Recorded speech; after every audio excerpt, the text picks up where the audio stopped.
Finalmente, você deve se lembrar de que, durante o governo Biden, houve um momento crucial em que o Pentágono interferiu. Foi quando Starmer foi a Washington se encontrar com Joe Biden, pedindo o envio daqueles mísseis de longo alcance para a Ucrânia. O Pentágono disse não havia como seguir nessa direção. Isso seria extremamente problemático e provocaria uma escalada se fosse feito. Finalmente, depois de enviar todas essas armas para o Oriente Médio, para a Ásia Ocidental, ouvimos novamente o Pentágono. Agora eles dizem que alertaram Trump sobre planos de guerra prolongada contra o Irã. Porque essa guerra poderia sair pela culatra, poderia se arrastar. E foi isso que a Fox News noticiou a respeito, em relação ao Pentágono.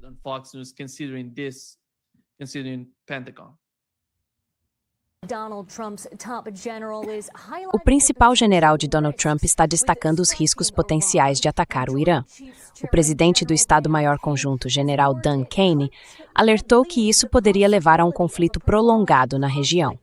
Isso ocorre depois que o presidente afirmou, na semana passada, que se nenhum acordo for alcançado sobre o programa nuclear iraniano nos próximos 10 dias, ele poderá tomar uma ação militar.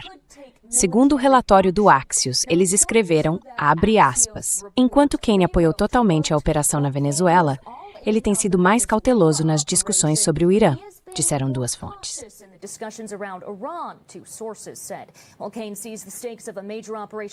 Tá. Embora Kane veja as apostas de uma grande operação no Irã como mais altas, com maior risco de envolvimento e de baixas americanas, o presidente Trump rebateu no Truth Social, escrevendo, abre aspas, a matéria não atribui esse vasto conhecimento a ninguém e está 100% incorreta. O general Kane, como todos nós, preferiria não ver uma guerra.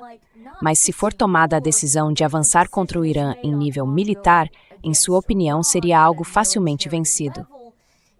O presidente Trump acrescentou que preferiria fazer um acordo, mas se isso não acontecer, será um dia muito ruim para o Irã.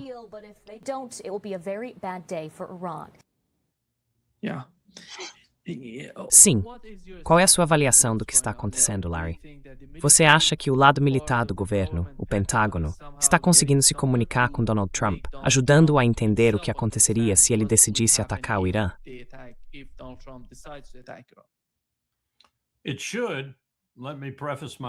Deveria. Deixe-me começar minhas observações com isso. Deveria. O Pentágono deveria estar pedindo cautela.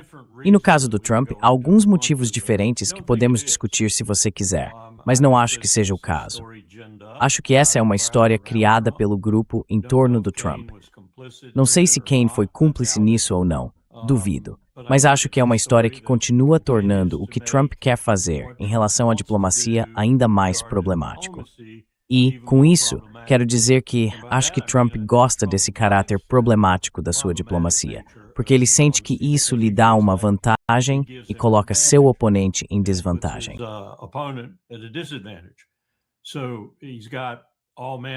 Então, ele tem todo tipo de gente por aí fazendo conjecturas de um jeito ou de outro, tornando ainda mais impossível para o Irã fazer qualquer tipo de avaliação de inteligência sobre se um ataque está vindo ou não.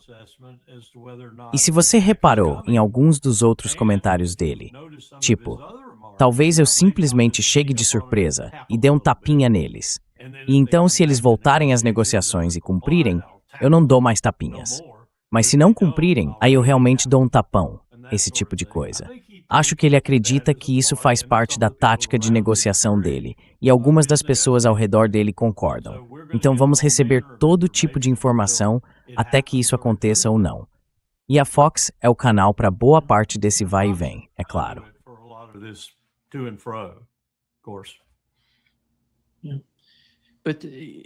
Mas nós sabemos disso. Qual é a compreensão por parte de toda a administração? Você acha que J.D. Vance e Tulsi Gabbard estariam nesse grupo? Eles concordariam com Donald Trump em um ataque ao Irã? Eu achava que essas duas pessoas eram de alguma forma mais sensatas do que os outros personagens.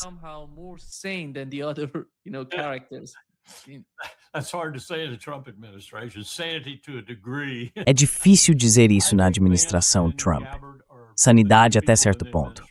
Acho que Vance e Gabbard são as duas pessoas na administração que, entre todos os outros malucos, seriam as mais propensas a aconselhar cautela e talvez até no caso de Vance, repetir algumas das coisas sobre as quais eu estava falando esta manhã, por exemplo, em outro podcast. A saber, temos algo em torno de 35% a 40%, dependendo de quem você ouve e do que você considera, do nosso poderio militar, concentrado ao redor ou nas proximidades do Irã neste momento. Isso significa, primeiro, que estamos negligenciando as ex-comandantes de combate em todo o mundo. Isso significa que eles não podem cumprir suas missões de comando de combate de presença, o que é especialmente importante em relação a aliados como o Japão.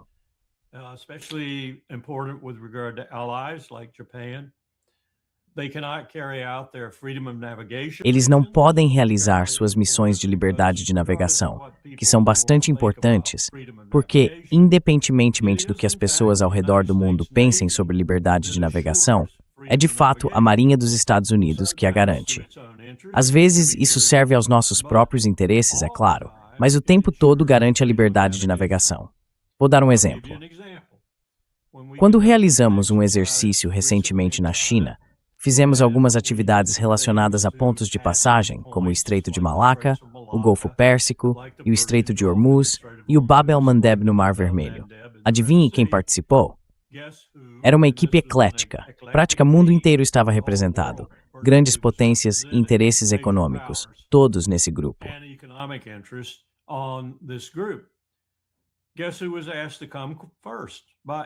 Adivinhe quem foi chamado para vir primeiro por todos, incluindo a China e os Estados Unidos, a Marinha dos Estados Islandes, porque temos uma reputação, merecida eu acho, na maior parte do tempo, de proteger a navegação em alto mar.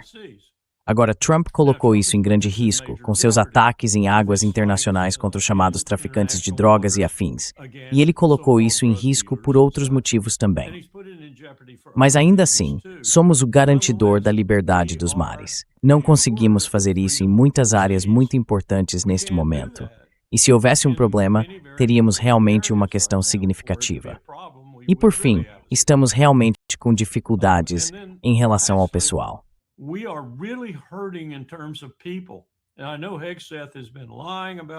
E eu sei que Hegseth tem mentido sobre isso periodicamente, especialmente em relação ao exército, principalmente porque ele colocou algo como 11% da categoria intermediária de pessoas no exército que não são bons soldados. Com certeza, não são pessoas que você gostaria de reunir para o combate. Pense, por exemplo, nos 100 mil de McNamara, no Vietnã. Então há todo tipo de problema com isso.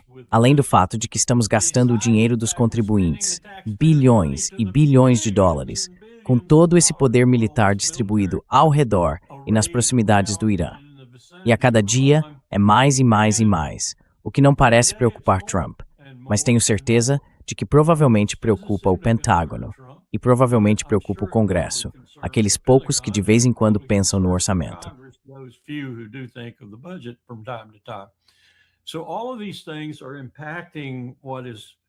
Todas essas coisas estão afetando o que está acontecendo aqui, e elas vão influenciar cada vez mais a decisão de Trump quanto mais ele adiar. Há fatores como a luz da lua, o clima em geral e outras condições que tornam o ataque mais ou menos ideal.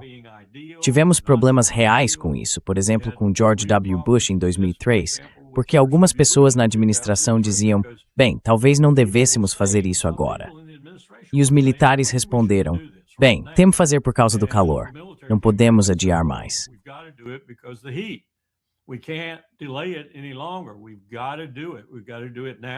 Temos que fazer isso. Temos que fazer agora, ou então não faremos por um bom tempo, até que a tensão diminua novamente, pelo menos um pouco. Há todo tipo de coisa acontecendo neste momento que pode influenciar a decisão de um lado ou de outro. E não menos importante, é a natureza volúvel de Donald Trump. Voltarei ao meu ponto original, que tenho repetido em todos os lugares possíveis. Donald Trump não quer uma guerra. Ele está preso entre Bibi e Netanyahu, de um lado, e Saren Adelson com ela, the Motor.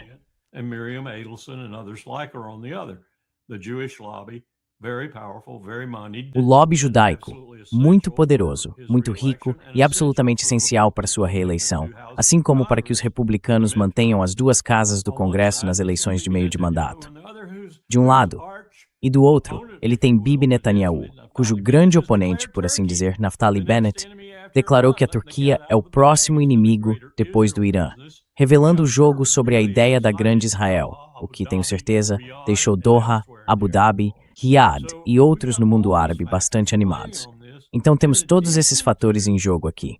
Isso está realmente repleto de potencial para desastre. Deixe-me dar um exemplo. Ontem vi um mapa mostrando onde cada um de nossos navios estava naquele momento específico. 3 deles estavam no próprio Golfo. 3 navios de combate naval estavam no Golfo.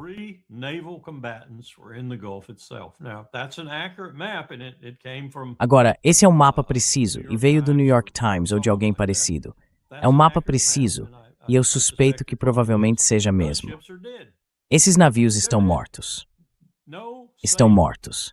Nenhum marinheiro da Marinha dos Estados Unidos, quando eu fazia parte do Comando do Pacífico, o maior comando do repertório dos Estados Unidos, o provedor de forças para o Comando Central, um comandinho insignificante naquela época, jamais teria considerado colocar um porta-aviões no Golfo.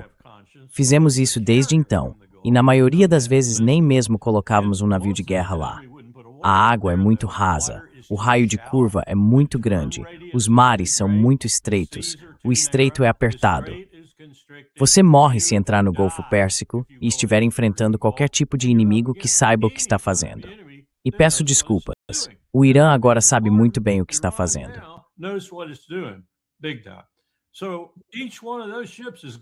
Então, cada um desses navios está perdido se o conflito começar.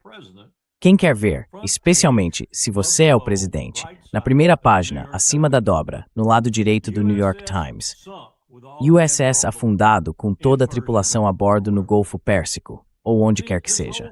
Tudo isso está repleto de problemas, Nima. E todos esses problemas, de uma forma ou de outra, provavelmente estão chegando até Trump, seja pela cadeia de comando pelo exército, não por meio desses generais imbecis de fora, que afirmam que tudo vai ser tranquilo e maravilhoso e que provavelmente têm grandes investimentos financeiros para que isso aconteça.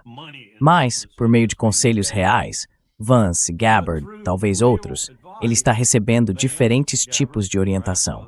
E acho que ele está pensando 2 e 3 vezes sobre o que está considerando fazer.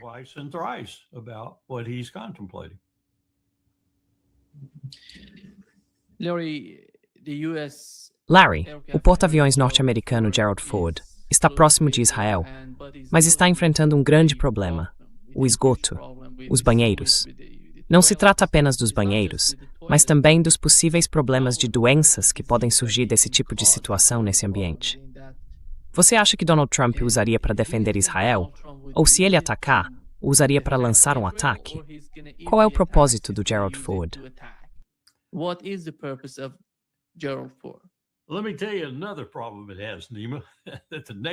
Deixe-me te contar outro problema que existe, Nima, e que a Marinha nunca vai admitir. Nem o presidente, se é que ele sabe. Eles não têm marinheiros suficientes. A Marinha tem enfrentado tanta dificuldade em recrutar que sua reserva, que é necessária para coisas como o que estamos considerando aqui, está com uma deficiência de 40%. 40%. Isso significa quase 1 em cada 2 vagas não preenchidas. Há uma grande escassez em hospitais, médicos, enfermeiros e outras áreas. E isso é a Marinha. Esse é o contingente médico essencial da Marinha. Você tem marinheiros no Ford e em outros navios que estão lá há 9 meses ou mais. Eles estão até revezando beliches nos navios, na verdade.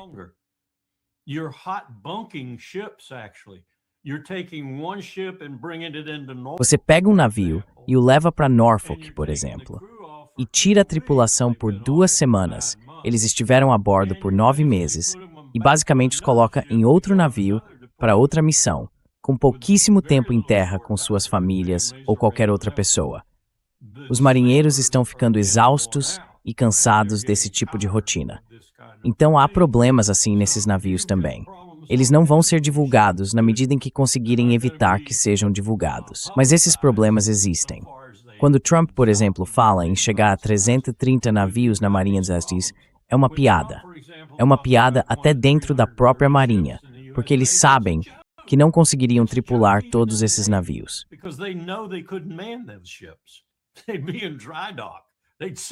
Eles ficariam em doca seca. ficariam no porto porque não poderiam navegar.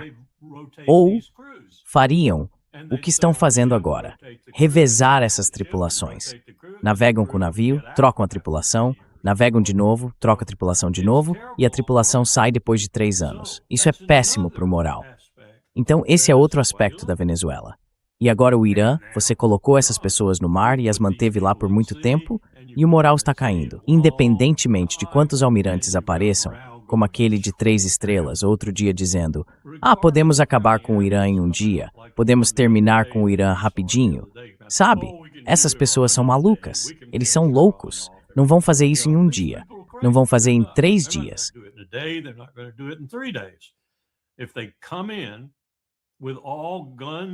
Se eles entrarem com tudo, por assim dizer, se entrarem de forma dramática e instantânea, quase como o que Colin Powell chamaria de uma tentativa de criar decisão nos primeiros momentos da batalha, então talvez consigam se sair razoavelmente bem. Falo sério. Eles podem se sair razoavelmente bem. Não vão alcançar seus objetivos e vão matar muita gente, mas podem se sair razoavelmente bem. Se entrarem aos poucos, vão entrar como qualquer exército que entra aos poucos e vão ter o que qualquer exército que entra aos poucos normalmente tem. Vão sofrer grandes perdas, um pouco de cada vez. Então você diz: uau, preciso ir com mais força.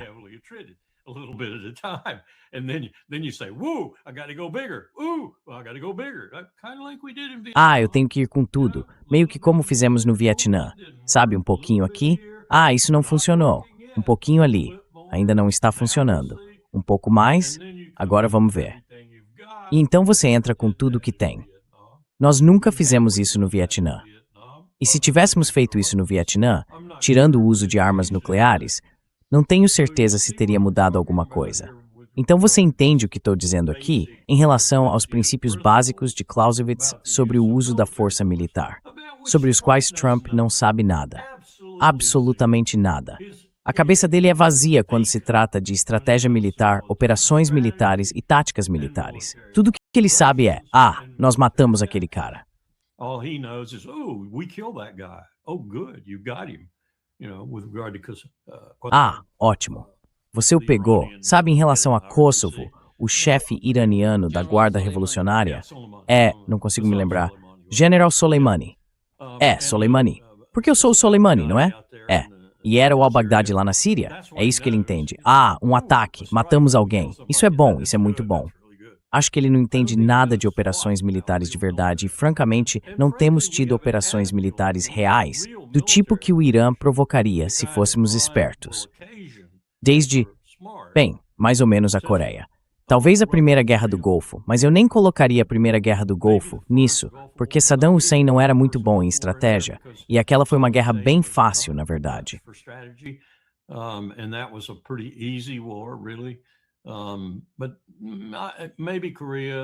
Talvez a Coreia, a Segunda Guerra Mundial, com certeza. Talvez tenhamos tido esse tipo de campanha, esse tipo de guerra. Faz muito, muito, muito tempo que não temos uma dessas. E aliás, faz muito, muito tempo que não vencemos uma guerra. E esta não vai ser uma exceção. Então tudo isso está pesando sobre Trump. Está pesando nele. E a mensagem está chegando por meio de pessoas com um pouco mais de discernimento, um pouco mais de prudência, um pouco mais de preocupação com o país, de que isso talvez não seja um passeio no parque. Na verdade, pode nem chegar perto de ser um passeio no parque.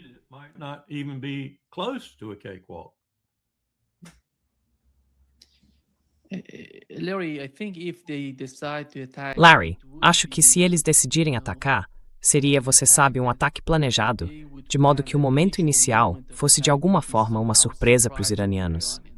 Não sei se isso é possível, dado o nível de informação que o Irã possui e o quão preparado o exército iraniano está neste momento. Eles têm de tudo, até mesmo a Rússia e a China, os informando se algo estiver acontecendo. Isso tornaria extremamente difícil surpreender o Irã com um ataque.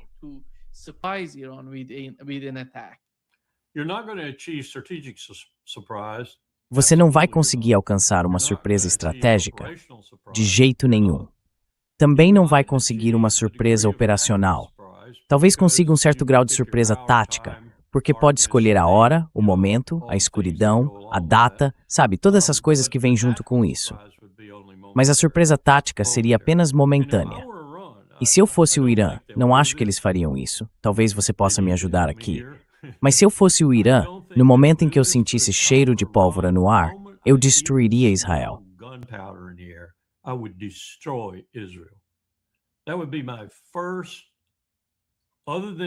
Esse seria meu primeiro movimento, além de me defender do que quer que viesse do Império.